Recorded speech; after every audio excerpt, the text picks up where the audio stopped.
এই যে আপনারা গণভবনে যে ঘটনাটি যাই করুক, ঘটনাটি করছেন, এটা কিন্তু মিডিয়াতে ছড়িয়ে গেছে, কিন্তু এটি আপনারা করবেন না। যতটুকু কইরা লাইছেন, কিন্তু ভবিষ্যতে আর করার চিন্তা ভাবনা করবেন না, আর করবেন না। এটা আপনার কাছে অনুরোধ। এই জিনিসটি করবেন না। এই জিনিসটি করতে গেলে দেশের মান সম্মান নষ্ট হয়, আপনারও নষ্ট হবে, দেশের মান সম্মানও নষ্ট হবে। আপনারা এটি করবেন না, এটা আপনার কাছে অনুরোধ। আল্লাহ খুদার দোয়াই লাগে, আপনারা এটি করবেন না।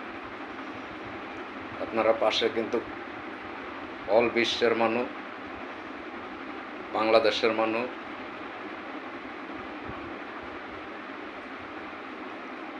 বা যারা প্রবাসে থাকে তারা সবাই কিন্তু আপনারা সাপোর্টে লইছে, কিন্তু আপনারা এমন কোনো কাজ করবেন না যার থেকে দেশের বদনাম হয়, এমন কোনো কাজ করবেন না।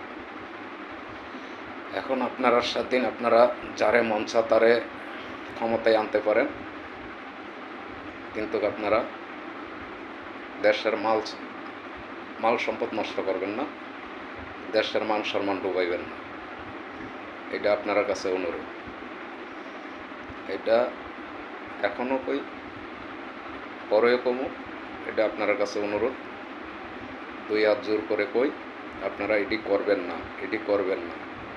এটি করলে দেশের মান সম্মান নষ্ট হবে, দেশের মান সম্মান নষ্ট হবে, আপনারও নষ্ট হবে, যারা আপনারা পাশে ছিল তারার মান সম্মানও নষ্ট হবে। আপনারা এটি করবেন না।